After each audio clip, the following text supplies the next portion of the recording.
السلام علیکم ورحمۃ اللہ وبرکاتہ۔ الحمد للہ رب العالمین والصلاة والسلام علی رسول الامین، اما بعد فقد قال اللہ تعالیٰ فی القرآن المجید والفرقان الحمید۔ اعوذ باللہ من الشیطان الرجیم، بسم اللہ الرحمن الرحیم۔ واذکر فی الکتاب ابراہیم انہ کان صدیقا نبیا اذ قال لأبیہ یا ابت لم تعبد ما لا يسمع ولا يبصر ولا یغنی عنک شیئا۔ معزز محترم سامعین کرام، میرے پیارے بھائی اور دوستو، آج کی اس درس میں آپ حضرات کے سامنے انشاءاللہ حضرت ابراہیم علیہ السلام کی توحید کو، دعوت کو پیش کروں گا کہ انہوں نے کس طریقے سے اپنے باپ کے سامنے توحید کی دعوت پیش کی اور ان کے باپ نے ان کو کیا جواب دیا۔ یہ واقعہ آپ حضرات کو قرآن مجید کے اندر سورہ مریم کے اندر ملے گا، سورۃ نمبر 19، پارہ نمبر 16۔ پارے کا نام ہے قال الم اقل لک انک لن تستطیع معی صبرا۔ اللہ رب العالمین فرماتا ہے وذکر فی الکتاب ابراہیم، اس کتاب کے اندر یعنی قرآن مجید کے اندر حضرت ابراہیم علیہ السلام کا بھی ذکر کرو۔ انہ کان صدیقا نبیا، بے شک وہ بہت ہی زیادہ سچے تھے، نبی تھے۔ اذ قال لأبیہ، جب انہوں نے اپنے باپ سے کہا، آزر سے کہا، یا ابت لم تعبد ما لا يسمع ولا يبصر ولا یغنی عنک شیئا،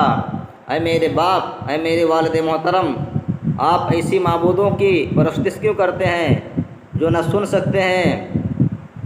نہ دیکھ سکتے ہیں اور نہ آپ کو کچھ نفع پہنچا سکتے ہیں۔ یا ابت انی قد جاءنی من العلم ما لم یأتک فاتبعنی اہدک صراطا سویا، اے میرے باپ، اے میرے والد محترم، میرے پاس اللہ رب العالمین کی طرف سے ایسا علم آیا ہے جو آپ کے پاس نہیں آیا ہے، لہذا آپ میری اتباع کیجئے، میرا حکم مانیے، میں آپ کو سیدھے راستے کی طرف لے چلوں گا، میں آپ کو سیدھے راستے کی طرف آپ کی رہنمائی کروں گا۔ یا ابت لا تعبد الشیطان ان الشیطان کان للرحمن عصیا، اے میرے والد محترم، آپ شیطانوں کی پرستش مت کیجئے، بے شک شیطان اللہ کا نافرمان ہے۔ یا ابت انی اخاف ان یمسک عذاب من الرحمن فتکون للشیطان ولیا، اے میرے والد محترم، مجھے خوف، مجھے ڈر لگتا ہے کہ کہیں آپ کو اللہ کا عذاب نہ آ پکڑے اور آپ شیطان کے دوست بن کر کے رہ جائیں، یعنی آپ بتوں کی پرستش کرتے ہیں، غیر اللہ کی عبادت کرتے ہیں، اگر آپ اسی حالت میں انتقال کر جائیں تو اللہ رب العالمین کے عذاب سے آپ کو کوئی بچانے والا نہیں ہوگا۔ اس لیے مجھے ڈر لگتا ہے کہ کہیں آپ کو اللہ کا عذاب نہ آ پکڑے تو آپ شیطان کے ولی اور دوست بن کر کے رہ جائیں۔ اتنی ساری نصیحتیں ابراہیم علیہ السلام نے اپنے باپ کو کی، اتنے پیارے انداز میں، یا ابتی یا ابتی یا ابتی، اے میرے والد محترم، اے میرے والد محترم۔ لیکن ان کے باپ نے ان کو کیا جواب دیا آپ کو معلوم ہے؟ قال اراغب انت عن آلہتی یا ابراہیم، اے ابراہیم، کیا تم میرے معبودوں سے بے کس یعنی میرے معبودوں سے بائیکاٹ ہے، بیزار ہے؟ لئن لم تنتہی لارجمنک واہجرنی ملیا، اگر تو اس سے باز نہیں آئے گا، اس دعوت سے، دعوت و تبلیغ کرنے سے، توحید کا پیغام لوگوں تک پہنچانے سے باز نہیں آئے گا، لئن لم تنتہی لارجمنک، تو میں تجھے رجم کر دوں گا، تجھے پتھروں سے مار مار کر کے ہلاک کر دوں گا، واہجرنی ملیا، اور میری نگاہوں سے تو دور ہو جا، میری نگاہوں سے چلا جا۔ تو ابراہیم علیہ السلام نے اس موقع پر کیا کہا؟ جب ان کے باپ ان کو ڈانٹ پھٹکار کر کے اس طریقے سے بھگایا تو انہوں نے کتنے میٹھے انداز میں، کتنے بہترین انداز میں جواب دیا۔ قال سلام علیک، اے میرے باپ، آپ پر سلامتی ہو۔ یعنی باپ ایک بیٹے کو کیسے ہونا چاہیے، کیسے رہنا چاہیے، اتنے نرم لہجے میں کہہ رہے ہیں، اتنے ادب کے ساتھ، اور باپ ان کو مارنے کے لیے دھمکی سنا رہا ہے پتھروں سے، اور وہ کہہ رہے ہیں کہ میں آپ کے لیے، یعنی آپ پر سلامتی ہو، سأستغفر لک رب انہ کان بی حفیہ، میں ضرور اپنے رب اللہ رب العالمین سے آپ کے لیے بخشش کی دعا کروں گا، بے شک وہ مجھ پر مہربان ہے۔ تو اس میں جو ابراہیم علیہ السلام نے سلام کیا ہے، سلام علیک، تم پر سلامتی ہو، تو اس سلام سے مراد سلامتی تحیہ نہیں ہے جو مسلمان لوگ آپس میں ایک دوسرے کو سلام کرتے ہیں، اس سے مراد وہ سلام ہے یعنی بائیکاٹ ہونے والا سلام، جس کے ذریعے سے ایک انسان دوسرے انسان سے بائیکاٹ ہو جاتا ہے۔ جیسے اللہ رب العالمین نے اس کی وضاحت کی ہے سورہ فرقان کے ایک آیت میں، سورۃ نمبر 25 پارہ نمبر 19، پارے کا نام ہے وقال الذین لا یرجون لقاءنا وَإِذَا خَاطَبَهُمُ الْجَاهِلُونَ قَالُوا سَلَامًا۔ اور مومن بندے وہ ہیں، عباد الرحمن بندے تو وہ ہوتے ہیں کہ جب ان سے جاہل لوگ جاہلانہ گفتگو کرتے ہیں قالوا سلاما، تو وہ سلام کر کے ان سے بائیکاٹ ہو جاتے ہیں، وہ جاہلوں کے پھنسانے میں، جاہلوں کی باتوں میں نہیں آتے ہیں۔ تو یہاں سلام سے مراد ہی سلام ہے۔ اس کے بعد اسی طریقے سے دوسری بات یہ کہ ابراہیم علیہ السلام نے کہا میں آپ کے لیے دعا کروں گا اللہ رب العالمین سے مغفرت کی۔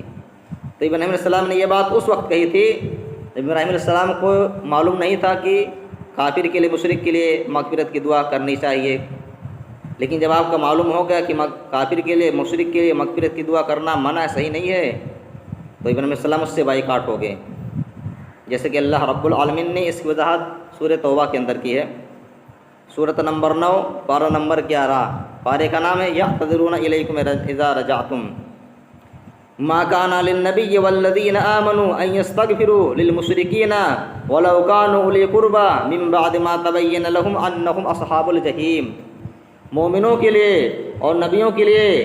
یہ درست نہیں ہے، یہ چیز زیب نہیں دیتی ہے کہ وہ مشرکوں کے لیے بخشش کی دعا کرے، مغفرت کی دعا کرے، اس حال میں جب کہ ان کے لیے یہ بات واضح ہو گئی ہو کہ وہ جہنمی ہیں، مشرک لوگ، کافر لوگ جہنمی ہیں، اس کے باوجود وہ ان کے لیے دعا کرے۔ مومن لوگ، ایمان والے، یہ مناسب نہیں، یہ چیز جائز نہیں ہے۔ وَلَوْ كَانُوا أُولِي قُرْبَىٰ، اگر تو وہ ان کے قرابت دار ہی کیوں نہ ہو۔ وَمَا كَانَ اسْتِغْفَارُ إِبْرَاهِيمَ، لیکن رہی ابراہیم علیہ السلام کی بات لِأَبِيهِ إِلَّا أَن مَّوْعِدَةٍ وَعَدَهَا إِيَّاهُ، لیکن رہی ابراہیم علیہ السلام کی بات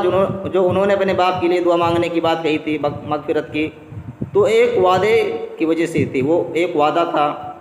فَلَمَّا تَبَيَّنَ لَهُ أَنَّهُ عَدُوٌّ لِلَّهِ تَبَرَّأَ مِنْهُ، لیکن جب ابراہیم علیہ السلام کو معلوم ہو گیا کہ اللہ کا دشمن ہے، ہمارا باپ مشرک کافر اللہ کا دشمن ہے، تو اس سے بیزار ہو گئے، اس سے بائیکاٹ ہو گئے۔ ان ابراہیم لحلیم اوّاہ منیب، بے شک ابراہیم علیہ السلام بہت ہی بردبار اور نرم لہجے کے تھے۔ اس کے بعد اللہ رب العالمین نے آگے بیان کیا وَأَعْتَزِلُكُمْ مَا تَدْعُونَ مِن دُونِ اللَّهِ، ابراہیم علیہ السلام نے کہا میں آپ سے اور جن کو آپ اللہ رب العالمین کے سوا جن کی عبادت کرتے ہیں، جن معبودوں کی عبادت کرتے ہیں، ان معبودوں سے میں بائیکاٹ ہوتا ہوں۔ وَأَدْعُو رَبِّي أَلَّا أَكُونَ بِدُعَاءِ رَبِّي شَقِيًّا، اور میں صرف اپنے رب اللہ رب العالمین ہی کو پکاروں گا، میں صرف اپنے رب اللہ رب العالمین ہی کی عبادت کروں گا، مجھے امید ہے کہ میں اپنے اللہ رب العالمین کی عبادت کر کے محروم نہیں رہوں گا۔ فَلَمَّا تَزَلَّهُ مَا يَعْبُدُونَ مِن دُونِ اللَّهِ، کہ جب ابراہیم علیہ السلام ان معبودوں سے بائیکاٹ ہو گئے جن کی وہ عبادت کرتے تھے اللہ رب العالمین کو چھوڑ کر کے، وَوَهَبْنَا لَهُ إِسْحَاقَ وَيَعْقُوبَ، تو ہم نے ابراہیم علیہ السلام کو اسحاق عطا کیے، پھر اسحاق کے بعد یعقوب بھی عطا کیے، بیٹے اور پوتے عطا کیے۔ وَكُلًّا جَعَلْنَا نَبِيًّا، اور ہم نے ان دونوں کو، ان سب کو نبی بنا دیا۔ وَوَهَبْنَا لَهُم مِّن رَحْمَتِنَا، اور ہم نے ان کو اپنی رحمت عطا کی، بہت ساری رحمتیں ہم نے ان پر نازل کی اپنی۔ وَوَهَبْنَا لَهُم مِّن رَحْمَتِنَا وَجَعَلْنَا لَهُمْ لِسَانَ صِدْقٍ عَلِيًّا، اور ہم نے ان کے ذکر کو، ذکر جمیل کو بلند کیا، ان کا نام بلند کیا، ان کا ذکر بلند کیا۔ تو اللہ رب العالمین نے ان تمام آیتوں کے اندر حضرت ابراہیم علیہ السلام کی دعوت کو پیش کیا ہے، یعنی بیان کیا اللہ رب العالمین نے کہ انہوں نے ابراہیم علیہ السلام نے اپنے باپ کو کس طریقے سے دعوت پیش کی، توحید کی، کتنے نرم لہجے میں، کتنے اچھے انداز میں، لیکن ان کے باپ نے ان کو کس طریقے سے جواب دے، کس طریقے سے ڈانٹا پھٹکارا، بھگایا گھر سے۔ آئیے اللہ رب العالمین سے دعا کر لیتے ہیں اللہ رب العالمین ہم تمام لوگوں کو توحید کی باتوں کو سمجھنے کی توفیق عطا فرمائے،